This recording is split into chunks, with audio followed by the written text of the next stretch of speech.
Hi friends, today we are going to talk about fasting to heal the digestive tract.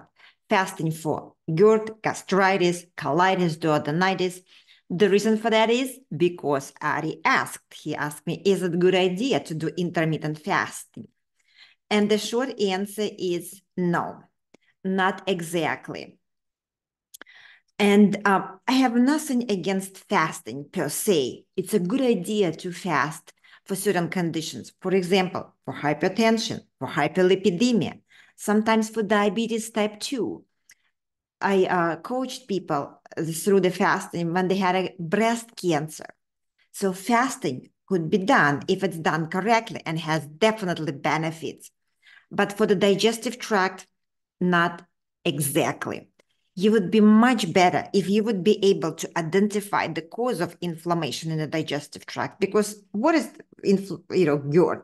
GERD, gastritis, it's on the surface of the esophagus or the stomach or the small intestine. There is an inflammation. There is a redness. Redness means the pain.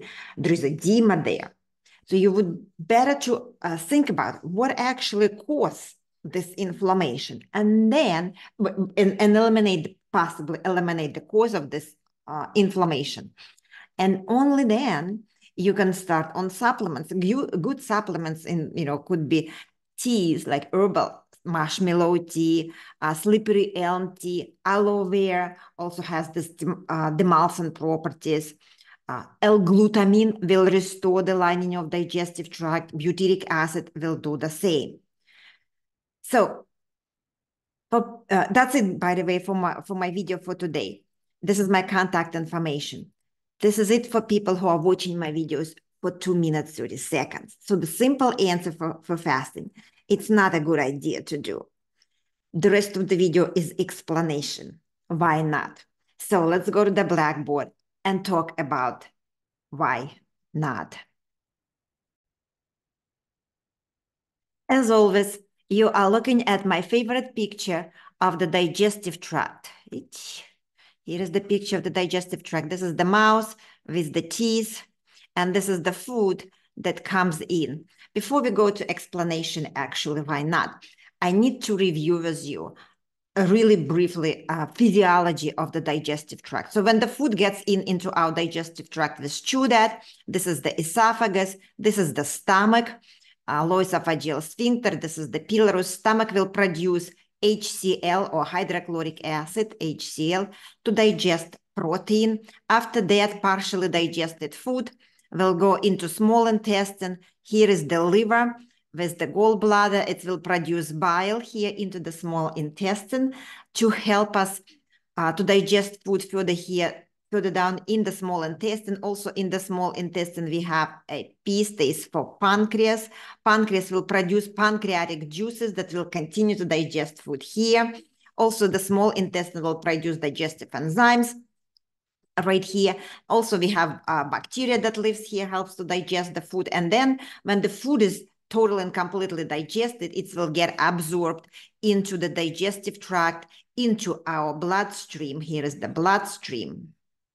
And all of this food is right here in the bloodstream and is going to be used for build our body. This is the cells that are built out of the food, exactly the food that we put into our mouth. So let me just draw a brain here, because brain is a very important. Brain as a sympathetic and parasympathetic system, and when parasympathetic system get activated and it runs parallel into the digestive tract, parasympathetic system is responsible telling to all of these organs when the food comes in. So here is the food comes in, parasympathetic system get activated because how it's activated, because we were looking at the food. So this is our eye. We are looking, oh, food is coming. We also smell our food. Here is the nose. So, smells so delicious. So all of this sends the signals into our brain, and parasympathetic system sends the signal into digestive tract, telling, hey, esophagus, you need to contract from top to the bottom to make sure that food is dropping here into the stomach. Hey, stomach, you need to produce hydrochloric acid. Food is coming. Hey, liver, you need to, this is the liver.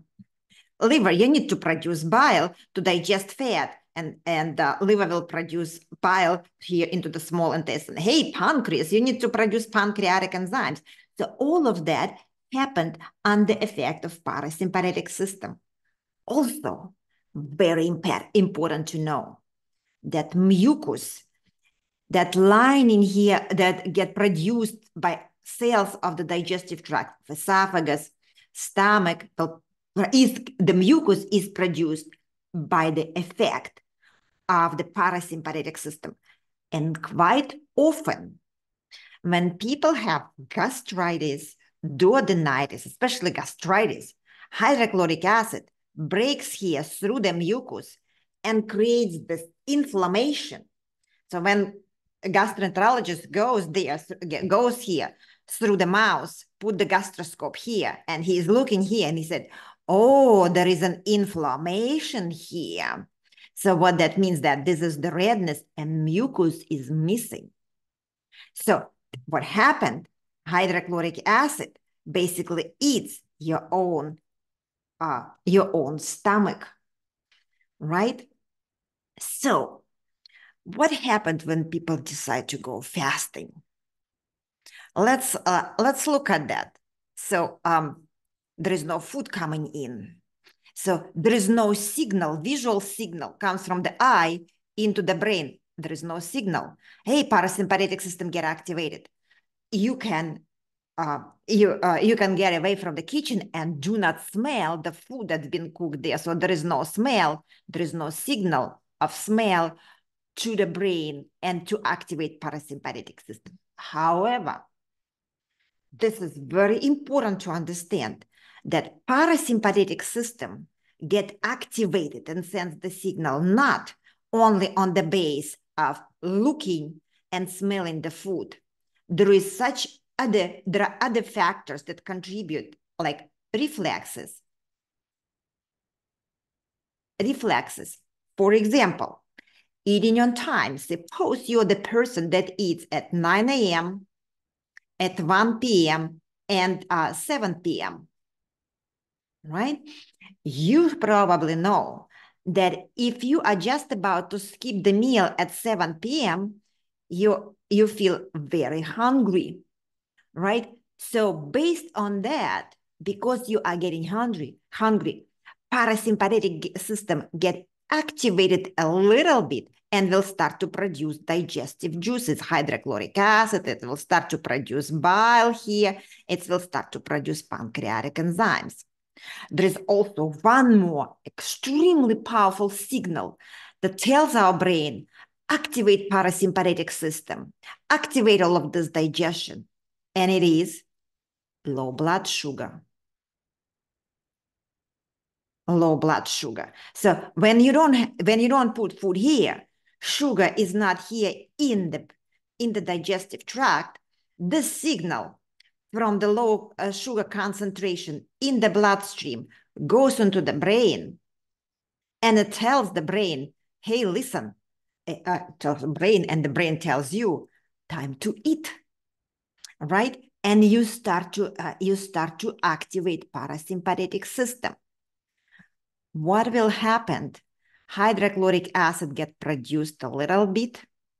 Liver will get produced bile, so pancreas will produce pancreatic enzymes, but there is no food here. There is nothing to digest. And here comes the interesting part.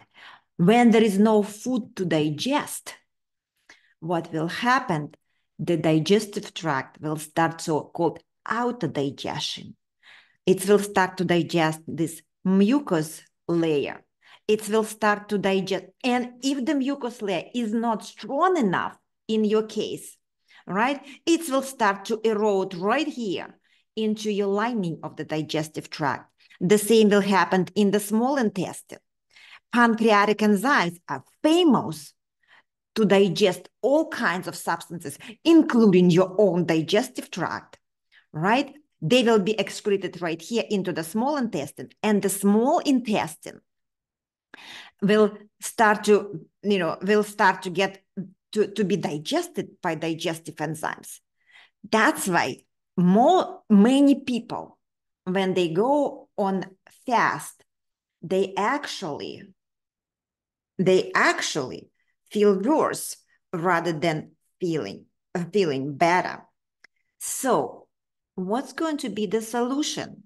And the solution for people who have inflammation in the digestive tract, actually a couple. Number one, clean your diet and cook your meals. What I mean clean your diet is don't eat the junk food, like croissants, Dunkin' Donuts, like coffee should be eliminated because all of that irritates the digestive tract. All kinds of chemicals should be removed. So what you do, you make a chicken broth, and then you put there like a rice, overcooked brown rice, so all kinds of grains. Also, you can put there and cook for a long time vegetables, but they have to be cooked to make it easy for the digestive tract to break it down. And second point is when there is an inflammation in the digestive tract, old-fashioned doctors know well. It have to be frequent, small meals. So what I mean frequent, it could be 4 or 5 meals per day. Very small to make sure that when you become hungry and you start to produce hydrochloric acid, pancreatic enzymes, you have something little there to digest rather than stomach will be digesting itself or pancreatic enzymes will digest a small intestine. Okay, guys, that's it for today. Thank you very much. Like, subscribe. Bye-bye for now. I am done.